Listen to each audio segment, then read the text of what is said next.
when your heart beats and next to mine, gonna give you all my love, boy. My fears fading fast. Been saving it all for you, 'cause only love can last.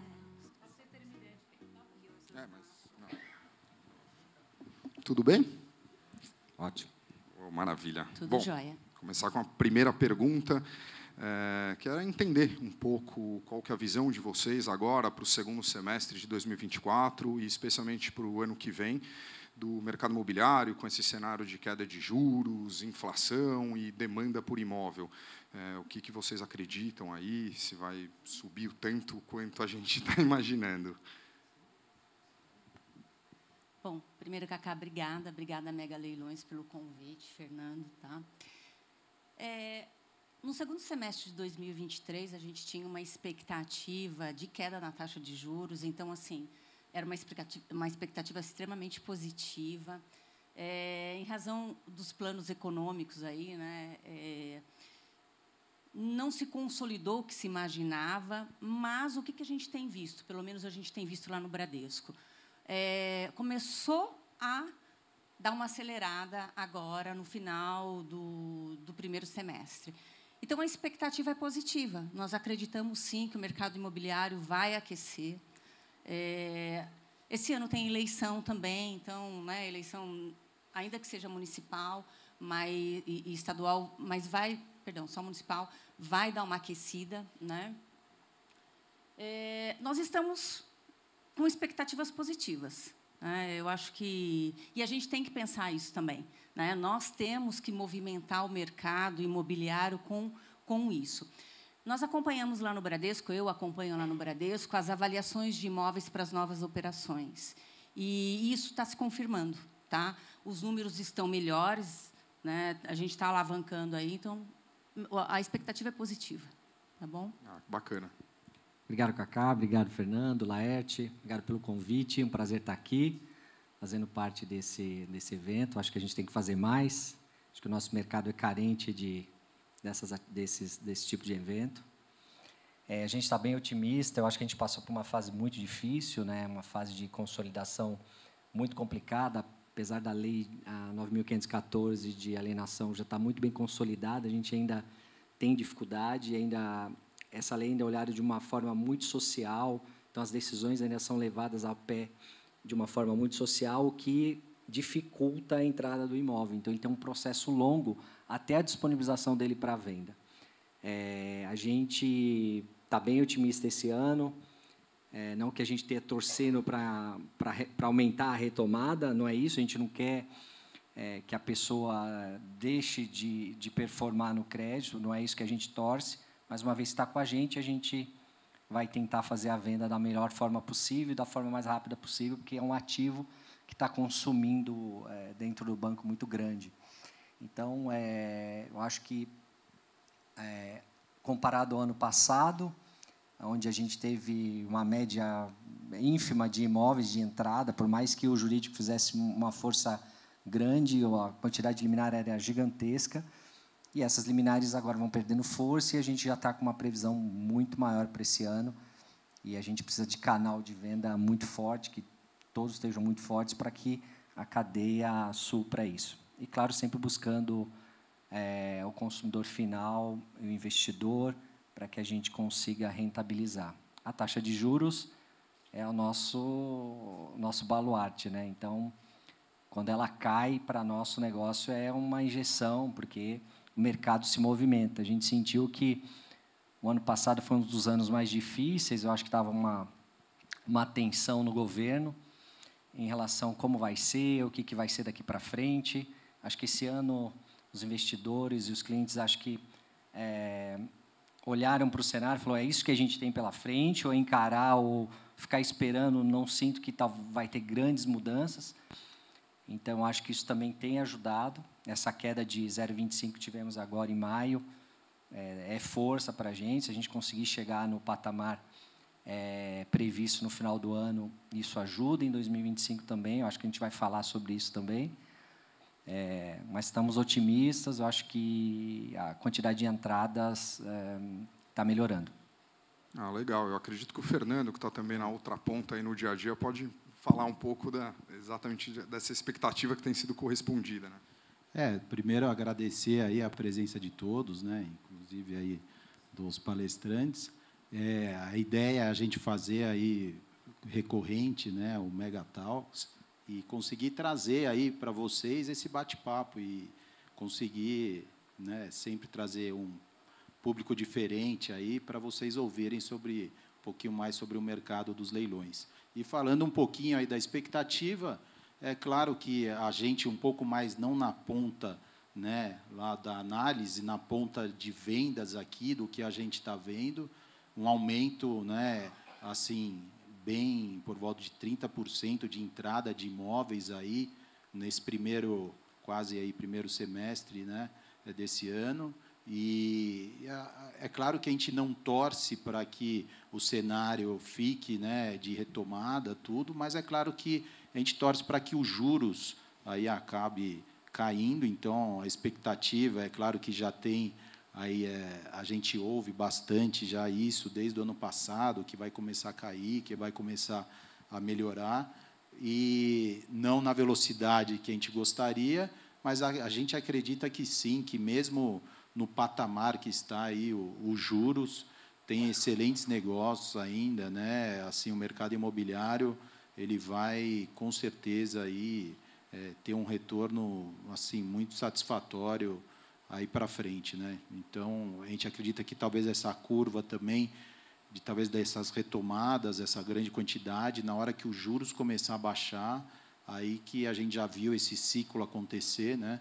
De você ter aí um portfólio grande e com a queda dos juros, então acaba tendo aí uma quantidade muito grande de imóveis sendo anunciado e com uma excelente oportunidade para você conseguir eventualmente financiamento, tudo. Então esse ciclo aí a gente acredita que está na iminência. E a gente acaba vendo muito que o investidor com a taxa mais baixa de juros acaba migrando para o imóvel, né? Ele acaba sendo estimulado a procurar outras formas alternativas de rentabilidade.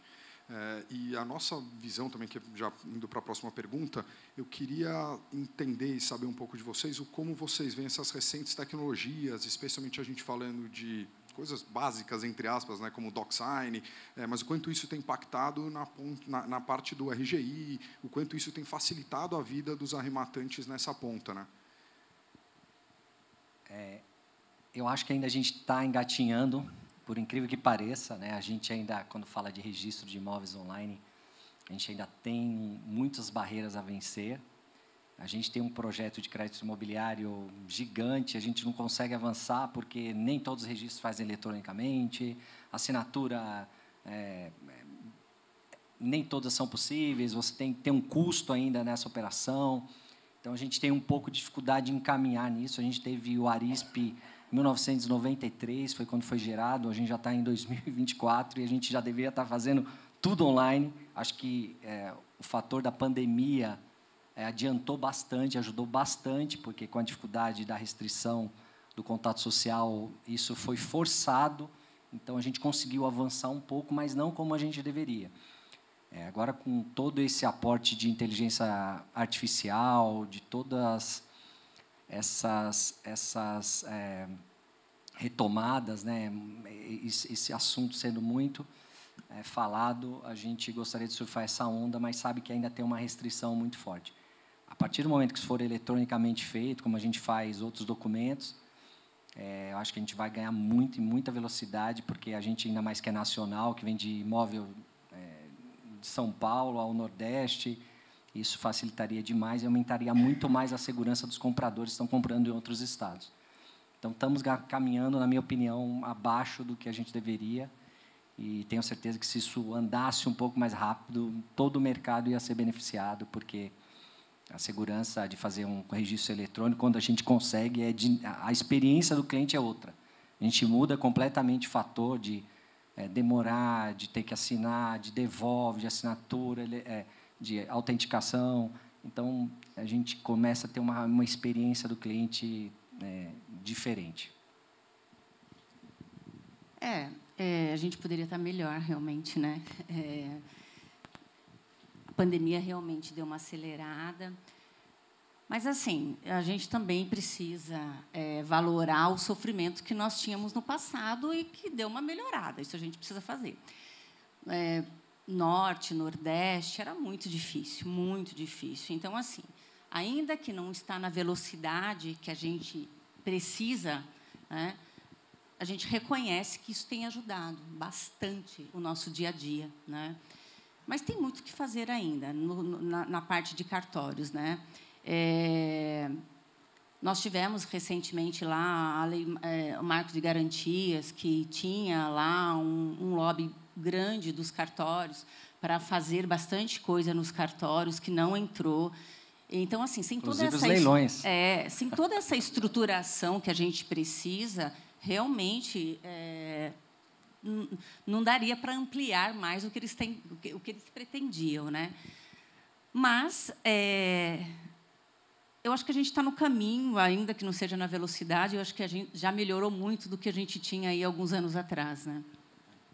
O que, na prática, a gente acaba vendo, e a gente até, você falou muito da pandemia, e, realmente, a pandemia, a gente foi, acho que, talvez, um dos pioneiros a conseguir fazer e realizar e concretizar mesmo, passar uma escritura eletronicamente. No momento de pandemia, eu lembro, a gente de máscara, falando, não, mas vai dar certo, não vai.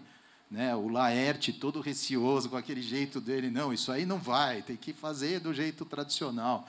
E, geralmente, demorava uns 3 meses, né, para conseguir. E a gente, né, hoje em dia, dependendo, você consegue em 30 dias. Então, aí, até para os investidores, aí, é muito importante essa dinâmica e abrir um pouco o leque. É o que você falou, Janete. Tem imóveis no Brasil inteiro. Então, antigamente, para você conseguir viabilizar uma arrematação fora do Estado, tinha essa demora para você concretizar e depois, né, eventualmente, pegar a posse do imóvel, tudo. Hoje em dia, você consegue, dependendo do Estado, passar em menos de 30 dias. Então, tem muito que avançar, sem dúvida.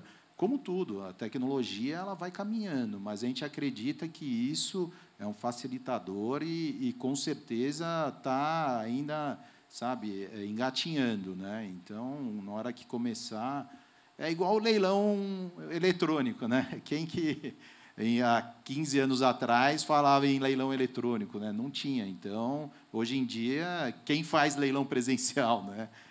Que a gente estava comentando, até a gente sente falta um pouco dessa vibração aí do auditório cheio, até uma coisa que a gente estava conversando, voltar um pouco com os leilões presenciais, né, para dar um pouco de emoção mais, né? Às vezes lá fica no virtual, lá a gente fica brigando só com quem está na sala, lá o leiloeiro falando para a câmera, lá é difícil para a gente fazer também. Leilão pelo TikTok não dá, né? Não dá, né? Eu acho que é um anseio realmente nosso, entendo super o Fábio, porque hoje em dia a gente está debatendo inteligência artificial e, às vezes, uma assinatura digital, que é algo que, na teoria, virou uma commodity ainda, infelizmente, em alguns lugares, especialmente a gente saindo das principais capitais, o pessoal ainda está engatinhando nos cartórios, né? E, falando um pouco de pandemia, até a gente vê muito, exatamente o que você falou no começo, de questão social, especialmente, às vezes, a visão do judiciário para suspender um leilão que não tem tanto conhecimento da lei da alienação fiduciária. A gente viu que, na pandemia, vocês tiraram, obviamente, o pé do acelerador nas retomadas por uma questão, aí sim, do social, né? Agora, como que está essa situação? Esses imóveis que ficaram para trás, vocês já veem assim, um índice de retomada maior desses contratos antigos que ficaram suspensos? Isso tem acontecido? Realmente, né, a questão social, todos os bancos renegociaram, prorrogaram parcelas, né? Tinha que ser feito mesmo.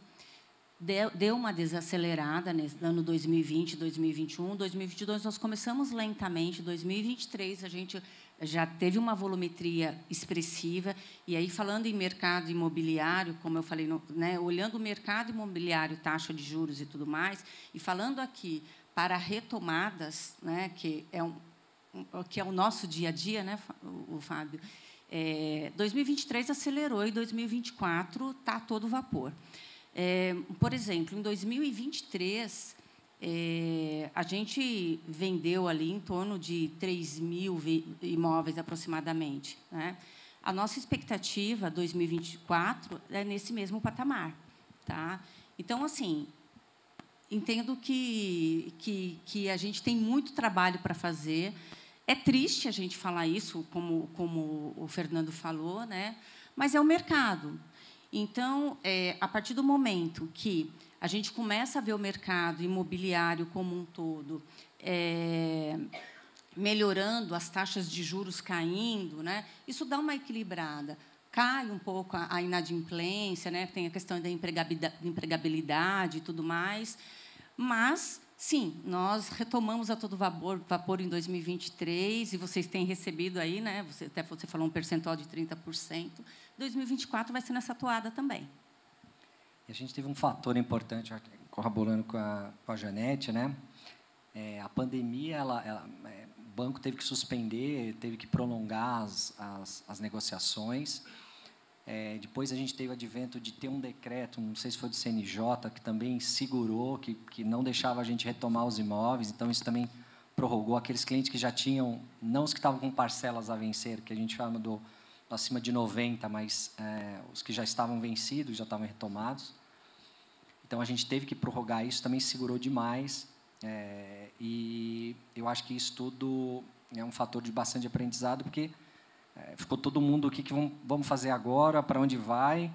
Isso fecharam todas as torneiras, e a gente ainda teve um advento de uma loja grande de varejo, que afetou os grandes bancos, então as torneiras de créditos foram praticamente fechadas, né? Então, aquele cliente que estava com uma condição adequada de empregabilidade, o imóvel avaliado, ele estava com uma restrição altíssima de crédito, a régua do crédito subiu muito. Então, mesmo as pessoas que tinham mais condições estavam tendo mais dificuldade de ter crédito. Então, eu acho que isso tudo contribuiu aí para esse grande advento aí do fechamento da torneira. E como a gente falou, agora os motores estão ligados, eu acho que vai ter muita oportunidade. Quem realmente quer comprar um imóvel em leilão, aquele que quer comprar um imóvel para morar, seja para morar, para investir, eu acho que esse é um grande ano para fazer isso. Eu acho que a gente tem uma trajetória importante da queda de juros. Se a gente seguir assim, com a inflação controlada, que eu acho que é o grande desafio, a gente mantém a empregabilidade, mantém o nosso motor de venda funcionando muito bem e com muitas oportunidades. E a gente vê que essa questão social acaba sendo uma missão do mercado de leilão, porque não só da Mega Leilões, mas do mercado como um todo. Porque você fazer uma boa venda de um imóvel, primeiro que é uma cadeia, né? A pessoa que está comprando o imóvel, então ela vai fazer um negócio, empregar outras pessoas, vender esse imóvel, então é cíclico o negócio, mas como você realizar um bom leilão, muitas vezes sobra um sobejo para a pessoa que se apertou em alguma questão que ela sofreu na vida dela, ela vai poder recomeçar a vida também. Eu acho que o Fernando até lembra de um caso que a gente teve, onde a própria pessoa que estava perdendo imóvel entrou em contato conosco e quis nos ajudar a fazer o leilão. Ela falou, olha, vocês não querem colocar uma faixa aqui? Como é que a gente pode fazer para maximizar essa venda, né? A gente sabe que é uma situação triste, por isso que, para a gente, realmente é uma missão nossa fazer o melhor leilão possível sempre, né? Só complementando, isso tem acontecido, até interessante que o Cacá falou, porque, às vezes, a pessoa, mesmo num processo judicial, tudo aqui, comentando rapidamente, ela, se quiser, entra em contato com a gente e fala, eu quero vender mesmo, porque se quiser vir visitar, vem aqui, tudo, porque a pessoa, às vezes, está numa situação que ela está tentando vender via uma imobiliária, alguma coisa, só que tem um imbróglio judicial, alguma coisa, e o leilão acaba sendo uma ferramenta, até para ela conseguir viabilizar isso. Então, é interessante, porque, mesmo assim, é claro que ela acaba vendendo com deságio, né? Hoje em dia, tem até empresas que ficam fomentando isso e acabam vendendo uma ilusão que depois não conseguem fazer, né? E o leilão é isso, e a gente vê que recorrente aí tem aparecido alguns casos, né? E não sei se vai de encontro, mas eu queria escutar um pouco de vocês, se essa retomada ela acontece mais na carteira residencial, na comercial, se vocês acham que é algo que está acontecendo meio a meio, como que tem sido isso para vocês? No nosso caso, lá tem sido a residencial, o carro-chefe, a comercial ela é muito pouco. A gente tem várias formas de crédito por comercial. Plano empresário, basicamente, não entrou esse ano, não tem entrado, acho que muito por conta das travas de crédito, de tudo que foram impostas aí nos últimos 2 anos. Comerciais, muito pouco, mas o residencial hoje é o carro-chefe, infelizmente, mas é o cenário que a gente tem hoje na nossa realidade. Predominantemente ocupados, uma fatia muito pequena, entre 5% e 10%, que vem desocupado. Então, esses também, e com oportunidades gigantes de deságio, chegando às vezes 70%, 75%, dependendo do imóvel. Então, acho que tem que olhar, tem que fuçar, tem que conhecer, tem que circular em volta do imóvel, e aí as oportunidades aparecem. O Bradesco ele tinha uma característica no passado diferente. A gente tinha uma carteira comercial muito grande, as entradas vinham da carteira comercial, né? Já era diferente, né, do Santander e até mesmo do Itaú, eu acredito. Mas de uns 4, 5 anos para cá, nós começamos a acompanhar a mudança, né? Nós começamos a acompanhar ali que começaram a aumentar as entradas da carteira imobiliária, e hoje é completamente o inverso, né? Hoje a carteira imobiliária é o carro-chefe lá nosso também. Plano empresário também esse ano não entrou nada. Como o Fábio falou, a gente tem grandes oportunidades. O Bradesco ele é extremamente agressivo na precificação. A gente sempre fala que o nosso negócio não é ter imóveis, né? A nossa operação não é essa. A nossa operação é circular dinheiro, fazer operações novas. Então, nós somos também bem agressivos, porque nós queremos mesmo vender, né? E quando a gente fala ali de apartamentos, casas, que é o que a gente tem hoje muito entrando, está cheio de oportunidades lá, tá bom? Ô, Janete, e mesmo, desculpa, até o Fábio também depois, de ativos do próprio banco, né? Desmobilização de agências, tudo, né? Em localizações que antigamente não aparecia, né? Que era com agora o movimento do digital, né? Explica um pouquinho como que está esse fluxo, o que vem pela frente, claro, o que você puder falar, né? Dentro do... A gente, todas as instituições, né? Reduziu o atendimento ali, que a gente fala o banco de tijolo, né? Nós fomos para as plataformas digitais. Isso é uma tendência de mercado, tendência também até mesmo o varejo, e foi muito impulsionado pela pandemia isso, porque nós aprendemos a trabalhar no digital, e isso ficou para a gente, no nosso dia a dia, a normalidade. Então, nós temos, sim, muitas oportunidades ali de prédios comerciais vendendo, ex-agências. O nosso portfólio de agência não é um percentual grande de imóveis próprios, né? A gente já desmobilizou ali 2002 a 2004, aproximadamente, a gente já desmobilizou bastante. Mas tem oportunidades lá também, tá bom? E com preços bons também.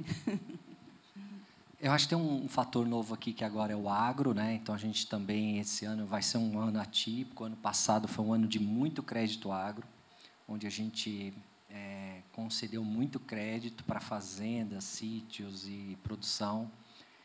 Então, esse ano, a gente percebeu um movimento estranho, né? Que eu acho que o pessoal achou que a crista da onda ia sempre ficar lá em cima e que não ia ter a queda. E agora a gente viu o pessoal investindo em Balneário Camboriú, em grandes apartamentos, esqueceram que uma hora a safra podia não estar no pico. Então, isso vai ser um aprendizado para nós esse ano. Então, o agro é um ponto de atenção, os imóveis rurais devem aparecer com mais frequência. E movimento de agências, né? Eu estava falando ali, enquanto a gente estava ali no esquenta, eu acho que os bancos, Bradesco, Santander, Itaú, precisam estar mais leves, precisam estar mais ágeis, né? A gente, como grandes estruturas financeiras, hoje é muito fácil você abrir a conta digital. E quando você compara o acesso às agências aos apps, a gente fazer uma comparação um pouco da quantidade de clientes que iam na agência sacar dinheiro e que a gente acabou levando para o autoatendimento. Então, esse movimento agora ele não vai mais na agência, ele não vai mais ao Internet Bank, ele faz no app. Então, o nosso grande trabalho é como a gente dá uma experiência melhor para esse cliente no app. E aí, quando a gente consegue atingir isso, a gente começa a olhar e falar, poxa, será que eu preciso desse ponto com 2.000, com 3.000 metros quadrados, com 2 andares, com uma estrutura gigante, se eu tenho um fluxo de pessoa muito grande aqui, muito pequena, na verdade? Então, aí a gente começa a fazer o estudo de mapa de calor. Então, isso é feito lá pela holding do banco, que somos nós, e aí a gente começa a identificar, poxa, será que eu preciso desse ponto? Então, oportunidades de imóveis para varejo, em pontos bons, mas não mais para banco, mas para outros tipos de negócio. Então, vão aparecer bastante. Esse ano, o ano passado, a gente teve. Foi muito difícil a desmobilização desses ativos, por conta da taxa de juros alta. Então, a taxa de juros altas faz com que o investidor mantenha o dinheiro aplicado, está ganhando 16, 17, 18. Por que eu vou tirar o dinheiro, vou comprar um imóvel e me arriscar?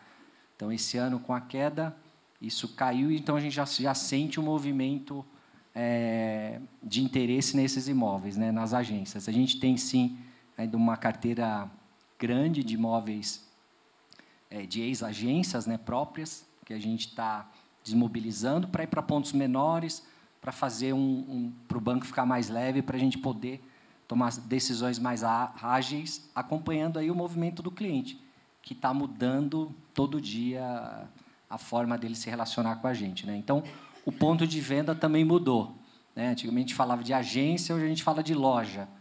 Então, acho que são conceitos que o mercado financeiro acaba tentando trazer por conta da concorrência, que às vezes não tem a mesma regulamentação, não tem a mesma estrutura, né? Então, toda vez que a gente, Bradesco, Itaú, Santander, os grandes bancos vão fazer uma movimentação, a gente é mais lento, né? E um banco, uma fintech, consegue fazer isso mais rápido. Então, nosso desafio é ser mais leve, ser mais ágil, e aí, para você ter isso, você precisa ter pontos de venda onde as pessoas realmente estão, e não num ponto que eu achei que era bom, porque é uma loja linda, com 2 andares, eu coloco lá um Select, coloco um Van Gogh, e acho que o cliente vai querer ir até lá.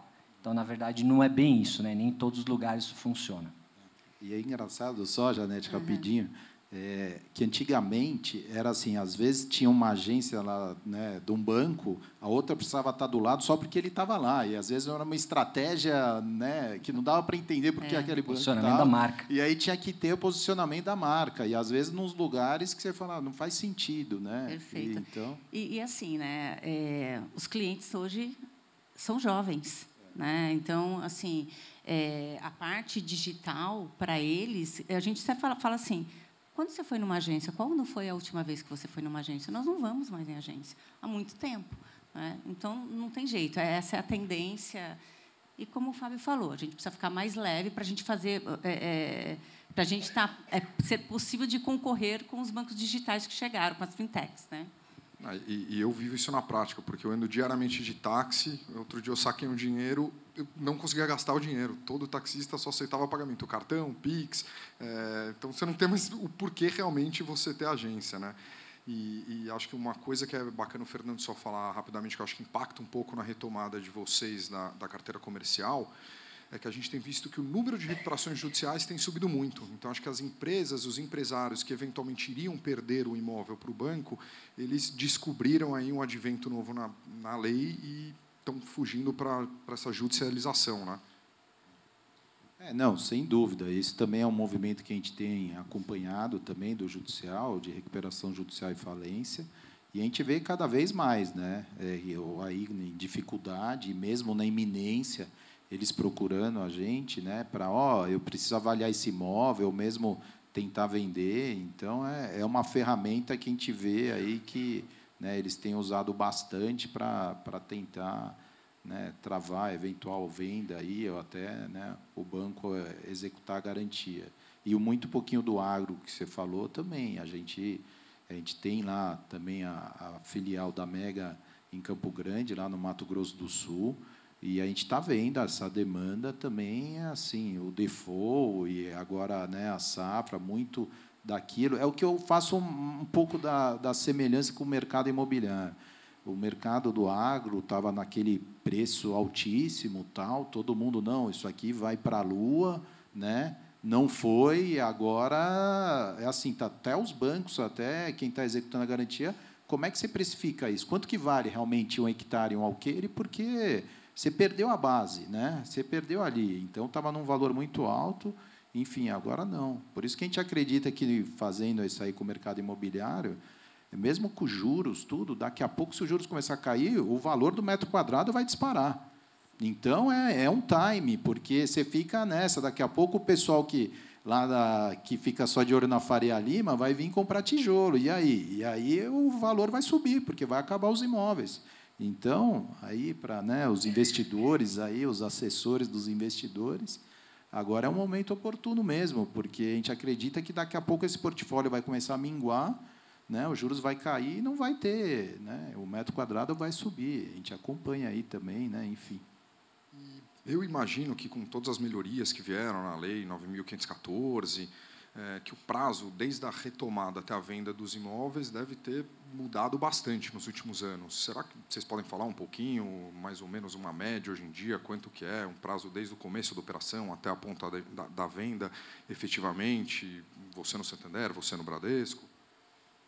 A gente teve um volume muito alto em 21, 22, 21 e 22, 23 a gente conseguiu segurar, e agora 24 está completamente estabilizado, nós podemos dizer que está 100% menos do que a gente tinha nessa época de inadimplência, está muito bem controlada a carteira.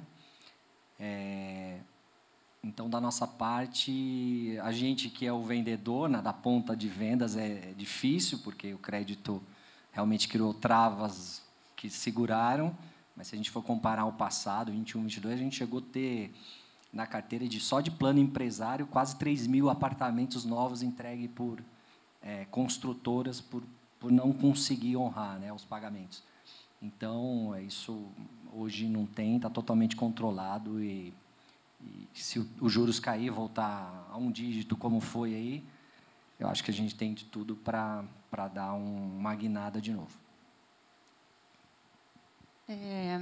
A gente vê, né, que as mudanças na lei, a possibilidade do direito de preferência pelo ex-fiduciante, isso baixou restrições judiciais que nós tínhamos, né, que discutia, eu não tive a oportunidade de adquirir o imóvel, e ainda que fosse para quitar a operação. Então, a gente vê ali uma redução de restrições judiciais, então, acho que foi extremamente favorável. A legislação também, com essa questão de obrigar, de colocar na lei a questão da notificação do ex-fiduciante para ele exercer a preferência, citando, né, datas de leilões, horários e tudo mais. Isso facilitou também, então, diminuiu aqueles problemas que nós tínhamos com o judiciário, né? E, assim, o Bradesco, hoje, ele vende um imóvel em torno de 3 a 4 meses. Então, está indo para a esteira direto de venda, né? Vocês sabem disso, a gente fica ali controlando o prazo de vocês de realizar os leilões ali na ação fiduciária, porque nem sempre ali é uma oportunidade boa de adquirir, mas, quando vai para o primeiro leilão, ali, sim, o valor é atrativo, bem atrativo, não é? Então, no geral, para nós não mudou tanto assim. O que eu acho que melhorou bastante é a questão das restrições judiciais. As alterações que vieram na lei deu uma pacificada nessa situação. Tá? Janete, só rapidamente aí, Cacá, a gente acompanha isso, porque a gente nasceu do judicial, do leilão judicial, e a gente vê a evolução da lei, né, 9.514, que vem, e não só a evolução dela agora com as alterações, mas também da jurisprudência e do entendimento dos juízes, mesmo também depois na desocupação. Tinha casos que, às vezes, no começo da lei, você ficava lá, o arrematante entrava, só para ele conseguir uma liminar, para conseguir, né, uma emissão de posse, ele ficava, às vezes, até anos brigando. Hoje em dia, não, é muito mais pacificado isso, o assunto, né? Aí a questão, Pois não. Mas é isso mesmo, essa pacificação. Até foi o Fux, né, o ministro Fux, que pacificou isso, porque havia uma judicialização muito forte, né, numa lei que é extrajudicial, que a operação é toda extrajudicial. Então, com essa pacificação no STF, isso tende a cada vez ser menor e o entendimento dos juízes de varas vão estar cada vez mais alinhados a esse conceito. E isso é fundamental, porque o que gera hoje um crédito alto, o que gera hoje uma dificuldade de crédito é a dificuldade de retomar o bem. O carro, você refaz o carro, você tira o crédito, você sai com o carro na hora, mas também você perde o carro muito rápido. E o imóvel não, o imóvel tem uma série de entendimentos que dificultavam essa retomada. Com a pacificação da lei, a gente ganha velocidade, a gente ganha uma pacificação no entendimento do juízo de vara, e aí eu acho que o crédito também vai ficando mais livre. Na época da hipoteca, a gente fechava, os bancos não queriam mais dar crédito. Chegou um momento que falou, não vou dar, porque o cara tinha um imóvel, era 15 anos para retomar um imóvel. Então, com a 9.514, isso pacificou, e aí, mesmo assim, ficava aquela quantidade de ação para lá, para cá, cada um com entendimento, e quando teve a pacificação, eu acho que isso, agora a gente deve ter uma tendência de melhoria. Claro que a gente ainda vai ter decisões que a gente, às vezes, não concorda, que a gente, às vezes, não entende, mas eu acho que isso deve ser cada vez menos agora.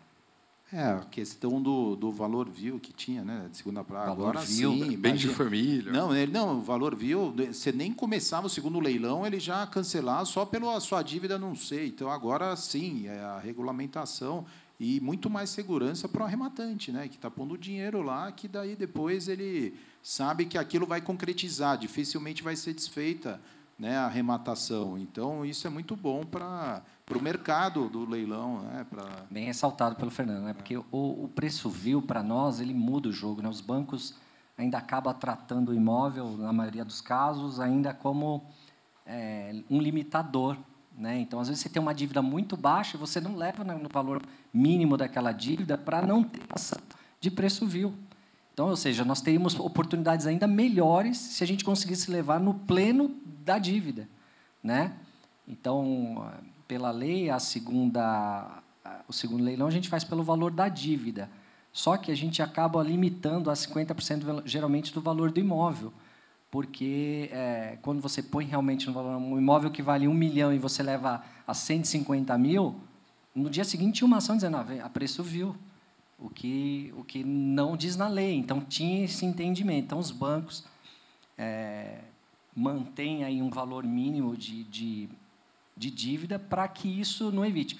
Acho que isso, com a tendência, é um movimento que a gente, como vendedor lá dentro do banco, está sempre, gente, olha aqui, agora já tem a nova lei, vamos colocar pleno do valor da dívida, que eu acho que isso pode trazer mais oportunidade de negócio, uma venda mais rápida. E lembrando, o banco só retoma o valor da dívida. Tudo que a gente vender acima é devolvido para o mutuário devedor. Então, ou seja, o banco não fica com essa parte. Então, é bom, se eu botar preço mais baixo, eu vou vender com ágio, talvez eu esteja mais arrematantes naquele leilão, o que vai tornar um valor de retorno para aquele devedor, que às vezes está numa soma muito complicada, um retorno de dinheiro que talvez ele não teria levando mais alto. Né? Então, eu acho que isso é um grande ponto que talvez a gente também, nós como bancos, temos que agora, com a pacificação da lei, começar a olhar essa parte de valor do preço. Nós não tínhamos problemas com valor vil. Né? Nosso problema era maior a questão da notificação, da impossibilidade de exercer a preferência, porque assim, até essa última alteração não mudou em absolutamente nada a nossa operação, porque a gente já fazia, assim, para evitar ações judiciais, para não durar 15 anos por uma besteira. E tem uma questão social envolvida também. Né? Quando você fala de veículo a gente retoma aqui, o cara vai lá e faz uma outra operação na loja da esquina. Imóvel não, né? Então, e não tinha muito problema que sempre o leiloeiro vendia por um bom preço também. Então, com certeza, né? E eu acho que assim, segurança jurídica é muito ruim para o mercado como um todo. Para os arrematantes, você acaba, como você comentou, gerando uma enxurrada de ações judiciárias, o que sobrecarrega o poder judiciário e com temas que, honestamente, já eram para ser pacificados, né? Então, acho que a nossa visão vai de encontro com a sua. E de oportunidades, o que vocês identificam aí, especialmente para os arrematantes que estão aqui, né? O que vocês veem aí de oportunidades em leilões extrajudiciais? Óbvio que a gente fala bastante da questão do preço, que é um preço muito mais atrativo, mas a gente vê também que a questão da retomada ficou muito mais fácil, a questão da desocupação ficou muito mais simples. O que vocês veem de grandes oportunidades assim que vocês podem compartilhar? A gente vem há um bom tempo falando, e eu lembro que na pandemia nós fizemos até uma live que nós falamos de desmistificar o leilão. Porque todo mundo que vai para o leilão sempre acha que tudo que está lá tem problema, né? Que tem risco, que você compra mais barato, que tem preços bons, mas que tem riscos muito altos. E não é uma verdade. Nós entendemos que o leilão ele é uma oportunidade, sim, para investidores. E eu acho que o desafio que nós temos aqui em desmistificar isso é buscar públicos novos para o leilão, né? É um trabalho que os leiloeiros têm aqui para buscar esse público. Por exemplo, né, eu estava dando uma olhada em alguns indicadores do banco hoje, de quem que está querendo comprar imóvel. Qual é a faixa etária que quer comprar imóvel? Algumas vezes eu ouço falar, até pelos meus filhos, eles pegam e falam assim, não, hoje em dia a gente não compra imóvel, a gente loca, porque eu estou aqui, eu estou lá. Mas, na hora que você pega realmente os indicadores, né, a tendência do mercado imobiliário, não é isso. A tendência do mercado imobiliário os jovens que estão ali com 25, 26 anos, eles querem comprar imóvel. Então, talvez o trabalho que os leiloeiros precisam fazer é atingir esse público. Tá? Porque, hoje, vou falar em leilão, né? A gente vê a nossa carteira ali, a maior parte das vendas são para investidores. Então, nós precisamos ir buscar aquele público para pegar, para comprar a sua moradia mesmo. Tá? Porque a tendência sempre foi, e a gente ainda tem um déficit muito grande ainda, de moradias. Então, nós precisamos trabalhar aqui o leilão para isso. Tá? É o que eu vejo que a gente tem de oportunidades. E o que a gente, só, Fábio, rapidinho, o que a gente sempre fica cutucando vocês, banco, né, o desconto, o parcelamento, né, essa questão, que é um facilitador, né, mesmo para os investidores quanto para o público, e hoje em dia evoluiu muito, né? Claro que cada um dentro do seu limite, mas sempre evoluindo, né? Uma hora está dando um desconto para um pagamento à vista, outra hora em 10 vezes sem juros, ou às vezes até um financiamento imobiliário. Então, assim, isso também é uma evolução que é constante e vem, né, facilitando aí, né, as oportunidades. Então, isso é muito importante. Hoje em dia, você tem a possibilidade de arrematar um imóvel de um banco, né, com parcelamento, enfim, com toda aquela garantia que, se tiver algum problema, você não vai precisar executar uma pessoa física. Você, né, tem um problema com o banco, né, e que, enfim, liquidez, se não tiver liquidez...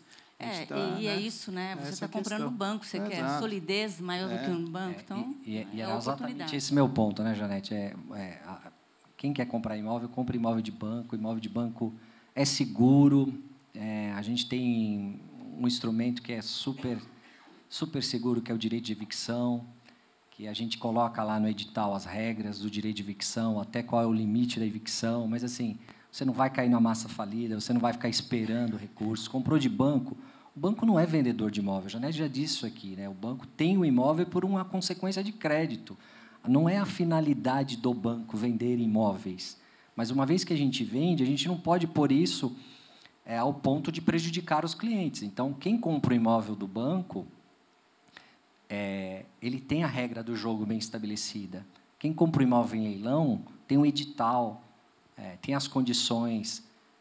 A pessoa quer comprar com crédito imobiliário, no caso do Santander, ele só dá 20% de sinal e ele pode fazer a operação no decorrer da negociação que ele faz. Então, assim, é seguro. Então, hoje, quem quer comprar um imóvel de leilão, acho que o primeiro lugar a procurar é banco.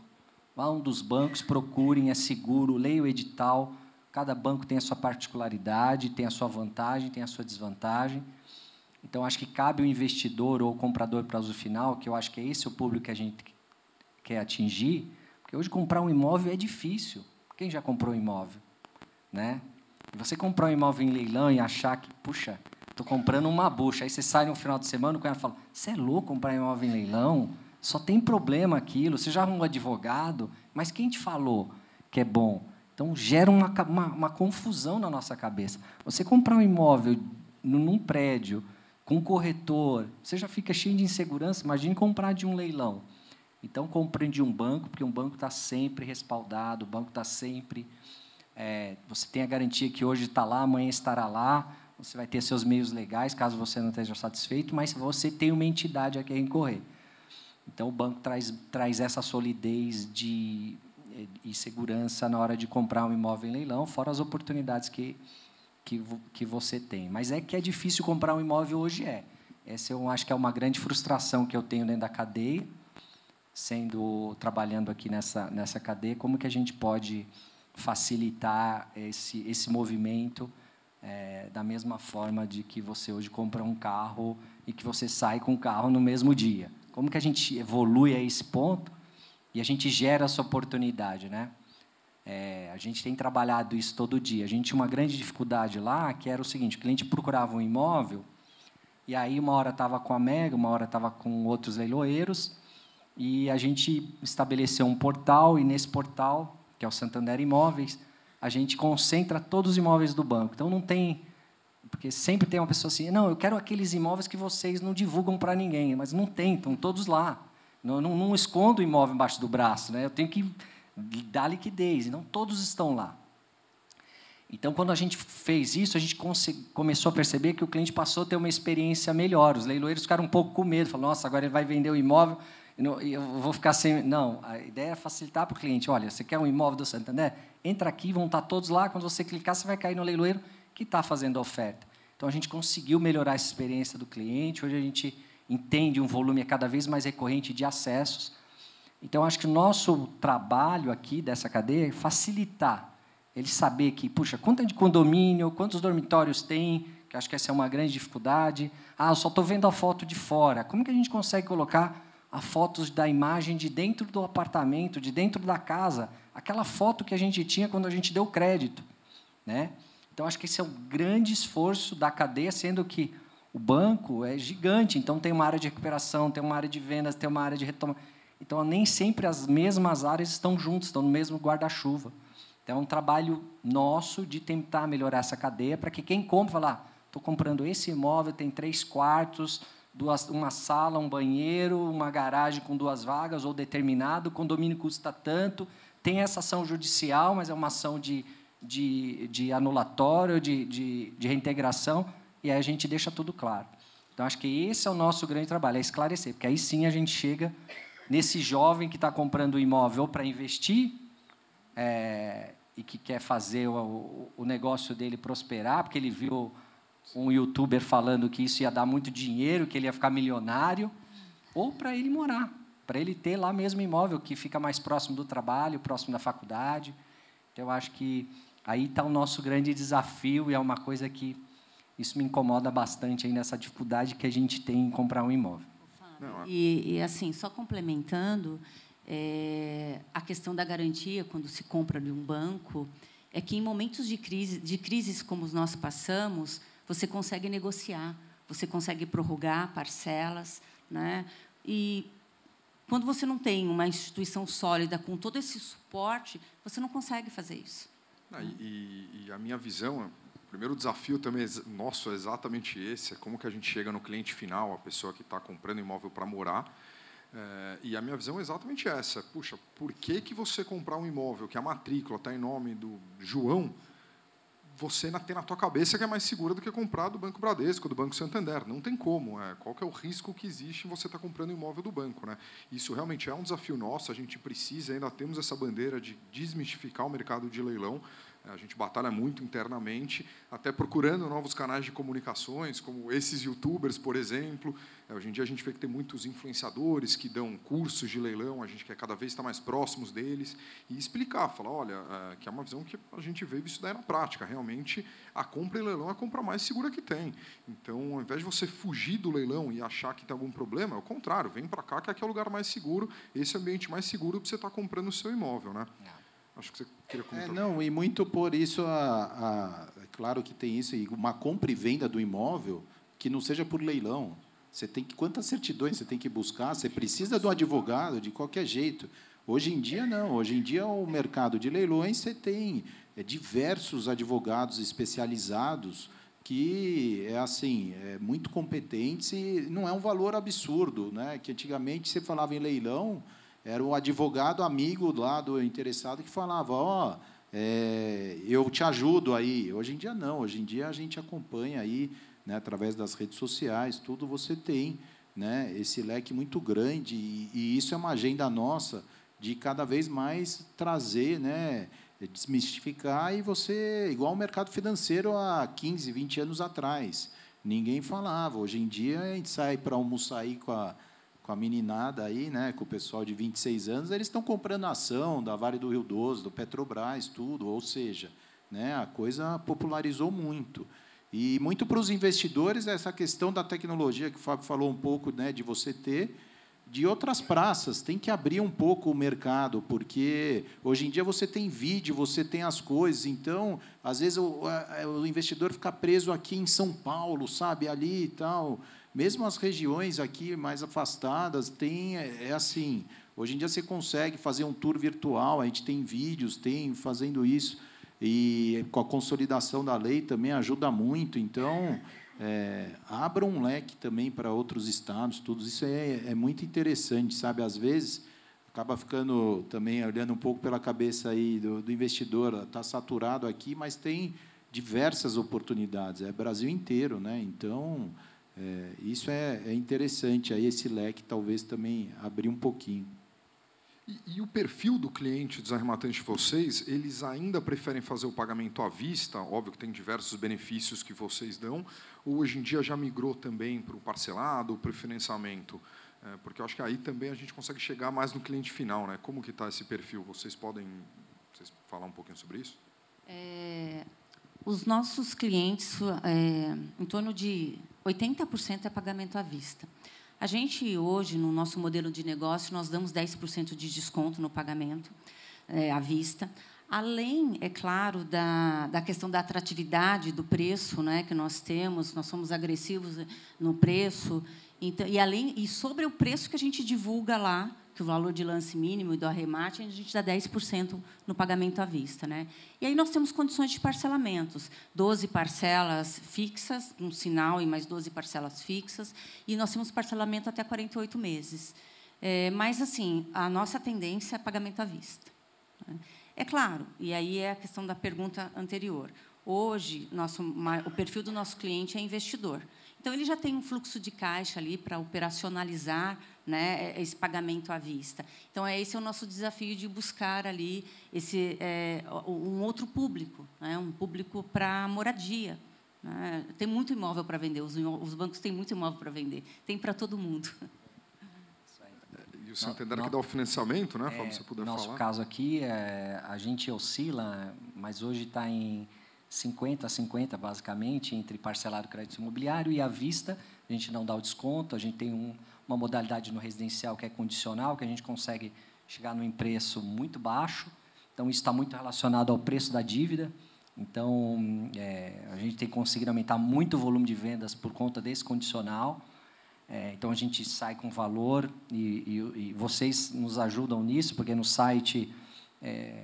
o cliente, quando vai dando o lance, ele vai meio que sinalizando se ele está próximo ou não está próximo do valor-alvo. Mesmo assim, a gente, quando recebe a proposta, ainda faz uma revisão e consegue dar bons descontos ainda em cima daquilo para não perder a venda. É claro que aí tem imóveis que realmente a gente não consegue fechar no valor da proposta, porque, às vezes, o imóvel entrou muito caro na dívida, né, muito alto, e aí a gente não tem margem de negociação. Então, esses são os mais complicados mesmo de negociar, mas 60%, 70% da carteira a gente consegue ter êxito. Então, hoje, para nós, o financiamento imobiliário é muito bom, ajuda demais. A gente é uma forma de vincular o cliente também ao banco, porque ele acaba abrindo um relacionamento com a gente, dando a oportunidade de ter outras experiências, de outros negócios, e eu acho que a gente acaba girando o ciclo, retroalimentando o nosso negócio, que é retomar imóvel, que é vender imóveis retomados, mas... isso ajuda muito, ajudou bastante. No PJ, na venda dos imóveis comerciais, é uma venda mais direta, onde o valor é o valor de lance mínimo, e já não o lance inicial, e aí a gente trabalha exatamente com o valor que está lá. Às vezes negocia alguma coisa, há possibilidade, às vezes, de negociar, dependendo do tipo de imóvel, mas, geralmente, é o valor do lance mínimo, né? Então, isso tem ajudado.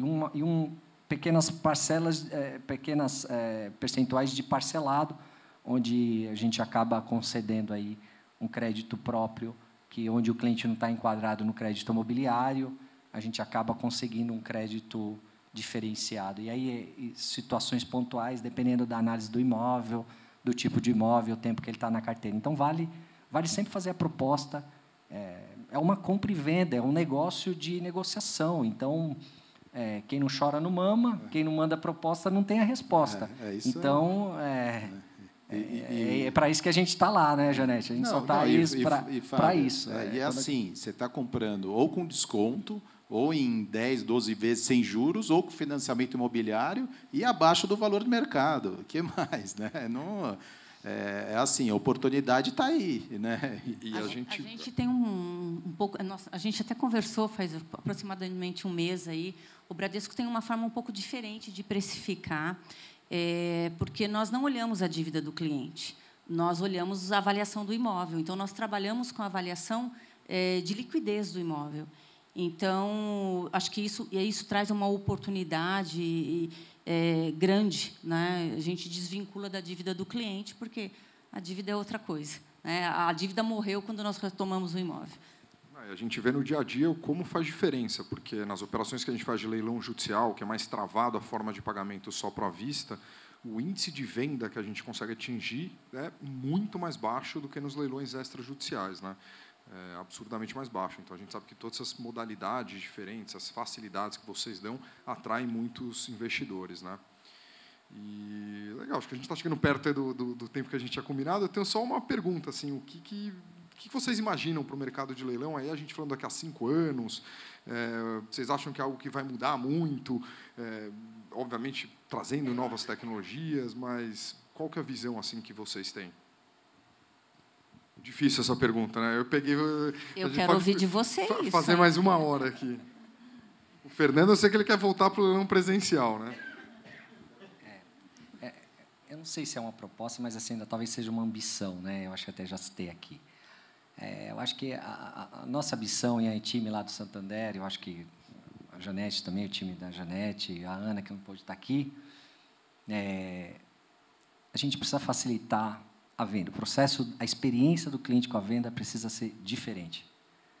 A gente faz há anos desse jeito e a estrutura jurídica e de transmissão da propriedade, de posse, ainda ela é muito dura, que tem que ser mesmo. A gente está falando de uma propriedade, mas o processo de venda e compra tem que ser mais ágil, né? Por que no carro dá certo? Por que você hoje... Você manda o seu CPF, volta uma proposta, você assina e você já consegue sair com o veículo. Não que a casa você vai fazer isso, vai sair com a casa ali na hora, não é isso. Mas que esse processo seja muito mais rápido. Por que a gente não consegue melhorar essa cadeia? Eu acho que a nossa grande ambição é melhorar a experiência do cliente na compra do imóvel, né? A gente tem um déficit habitacional gigante, né, de bilhões. Então, a gente tem nosso desafio da cadeia, né, das pessoas que trabalham com isso, é como a gente facilita a compra. Como comprar um imóvel tem que ser fácil, tendo em vista que a pessoa tem aí, durante a vida, ela compra entre 2 a 3 imóveis na vida, usando aí uma média alta. Como a gente aumenta essa média, como a gente gira toda essa... Porque não é só vender um imóvel, né? Quando a gente vende um imóvel, a gente está gerando crédito, gerando compra na loja de material de construção, contratando o pedreiro, contratando o pintor, né? Então, a gente está fazendo girar uma cadeia da construção civil gigante, que gera muita riqueza. Então, como a gente, eu, Janete, Ana, os leiloeiros, como que a gente, todos os nossos times, toda a cadeia, as associações, que a gente consiga ter força para que a compra de um imóvel seja tranquila, ela não pode ser traumática. né? A compra de um imóvel, às vezes, é traumática. Você vai falar para a pessoa comprar um segundo imóvel, ela fala, não quero sair daqui, deu um baita trabalho. Então, como que a gente facilita essa cadeia? Como que eu, com o CPF dela, a matrícula do imóvel, eu consiga dar o crédito e saber que aquele imóvel está certificado para compra e venda? Acho que esse tem que ser a nossa ambição, esse tem que ser o nosso desafio. É isso que a gente pensa. Aí, te respondendo, Janete, acho que a gente acredita muito nisso e existem algumas situações, inclusive no Banco Bradesco, que a gente já faz parte da cadeia inteira do pré-leilão e a gente acredita que, num futuro, vai fazer muito sentido o leiloeiro acabar sendo uma one-stop shop. A gente também fazer na parte do pós-leilão também, para facilitar a vida desse comprador. Eu acho que quanto mais a gente consegue se envolver na cadeia inteira e depois, obviamente, também no pós-leilão, isso daí vai facilitar a vida do comprador, né? Como o Fábio falou, realmente a gente precisa achar a forma de melhorar a jornada do cliente. Eu acho que também tem algumas coisas que fazem parte de temas que a gente tratou aqui, a segurança jurídica, a celeridade do judiciário, né? A questão dos cartórios. Né? Essa é a jornada. E isso seria importante, a gente ter isso com muita facilidade para nós concentrarmos numa única ferramenta, eu levantar o que eu tenho de débitos de condomínio, débitos de IPTU. Isso, na hora que a gente conseguir integrar todas essas informações, o cliente ele vai abrir ali, ele vai enxergar na hora se é bom ou se não é bom para ele. Entendeu? Então, isso que eu acho que é importante aqui, esse que eu acho que é o desafio nosso aqui. Tá bom? É o sonho grande, né? Eu acho que a gente está nessa jornada e o mercado de leilões ele evoluiu muito. Tem muita coisa pela frente dessa questão, mas você pega a questão de desocupação. Quantas vezes a gente já fez? Vamos desocupar para depois vender? E aí a gente vê que depois, no final, né, o tempo que demora para, às vezes, o banco conseguir desocupar é diferente de um arrematante chegar lá com a carta de arrematação e falar, eu arrematei, aí, né, eu pago sua mudança, então, né, você sai. É diferente do banco, eu vou tomar seu imóvel. O cara fala, aí, vou esperar o banco vir. Então, tem muito dessa questão também, às vezes, né, cultural ali que fica, mas, com certeza, assim, a tecnologia, o avanço da consolidação das leis, né, toda essa abrangência que hoje em dia você consegue, a jornada, a gente está no caminho, sabe, de conseguir no melhor preço, tudo, a evolução, tem agora da questão das penhoras, que tem que estar na matrícula, então você tem, né, toda essa questão. Então, a gente está caminhando, eu acho que o caminho é longo, a gente tem casos até de arrematantes que arrematam com a gente para depois para vender no leilão, porque ele está na imobiliária, às vezes, há 6 meses e não consegue. Então, você tem, né, nesse tiro curto, que a gente chama, conseguir atrair, mas é uma busca infinita, que a gente sempre fala aqui, né, diariamente, quase, o que a gente faz para vender melhor. Essa dor, o Cacá tocou num ponto de você talvez fazer um full service, de ajudar, né, onde que são as dores do arrematante, como que é menos traumático, como que você pode evitar todo esse trauma, o que é? Facilitando para ele todas as informações. O seu risco sempre que a gente fala para o time de vendas aqui, você tem que falar o pior cenário para ele estar preparado para aquilo, para o interessado, porque amanhã ele não vai se surpreender. Se no pior cenário ele topou, ele acha que vale a pena, acabou, ele vai fazer um bom negócio, porque ele nunca vai ficar com aquela sensação, não, eu não sabia disso. Não pode ter surpresa no meio do caminho, isso é fato, não dá para...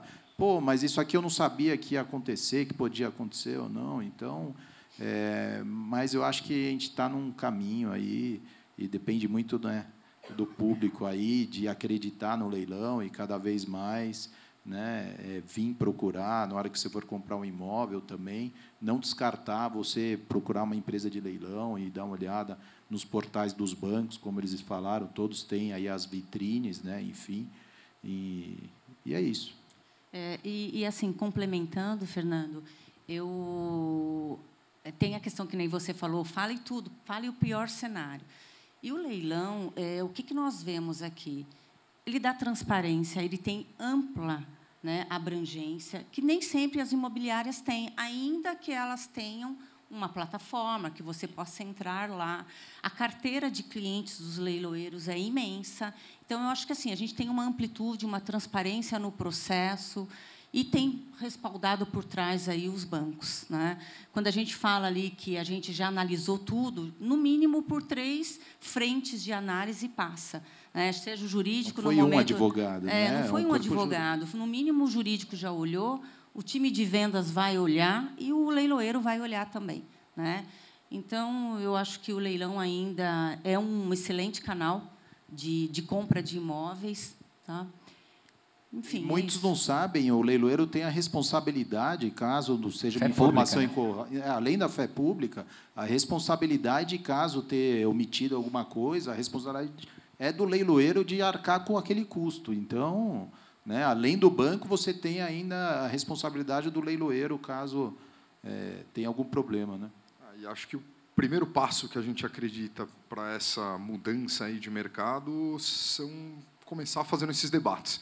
A gente trocar ideia, ouvir especialistas, cada vez mais vocês estarem aqui presentes, falando. Queria, de novo, obviamente, agradecê-los. E, óbvio, que eu acho que o debate não vai encerrar aqui agora, né? Acho que agora a gente passa ali para a parte do coquetel e para gerar um network que eu acho que é muito rico também, assim que a gente constrói um futuro melhor, tanto do crédito imobiliário como um todo, como do mercado de leilão como um todo. Então, queria agradecê-los mais uma vez. Muito obrigado, Janete. Obrigado, Fábio. Não sei se vocês querem falar mais alguma coisa para encerrar, mas, para mim, foi muito rico hoje. Bom, eu agradeço, né, em nome do Bradesco, do time Bradesco, a oportunidade de estar aqui falando com vocês. Nós temos uma plataforma, que é a vitrinebradesco.com.br. Nessa plataforma, você tem a possibilidade de olhar tudo que a gente tem vendendo, como o Fábio falou, tudo que está à venda está na plataforma, né? E a plataforma direciona para os leiloeiros que estão fazendo a venda. Lá vocês vão encontrar imóveis e vocês conseguem ter filtros de tipo de imóvel, de localização de imóveis, e lá vocês encontram também veículos. Tá? Então, dê uma olhada, quem não conhece, eu acho que é uma oportunidade de conhecer. E lá você tem o direcionamento, quando você tiver interesse em algum ativo, você vai ter o direcionamento para o leiloeiro, que ele está lá disponível para tirar todas as dúvidas de vocês. Tá bom? Agradeço a oportunidade e agradeço a todos. Só agradecer a iniciativa de vocês. Acho que isso é importante. A gente estava falando ali, né, que o leilão é um canal secundário, né? A gente sempre fala de imóvel, a gente acaba falando de lançamentos, de imóveis novos, e a gente acaba deixando esse mercado tão rico que é o imóvel de retomada. Então, acho que cabe a nós aqui dessa cadeia fazer isso explodir de uma forma mais transparente para o comprador e melhorar. Acho que é isso. Agradecer. Acho que tudo que eu tinha que falar, eu já falei aqui. Obrigado pela oportunidade, Janete. Conhecer um pouquinho mais aí da nossa concorrência e vamos que vamos. Mas a gente só concorre em estratégia, tá? Porque a gente troca figurinha o tempo todo, tá bom, pessoal? Verdade, verdade. É isso aí. Em nome da Mega também, agradecer, né, aqui os palestrantes, aí, um bate-papo muito rico, como o Cacá comentou. E é isso. É o primeiro de muitos aí, se Deus quiser. E muito obrigado pela presença de vocês também. E é isso aí, Cacá.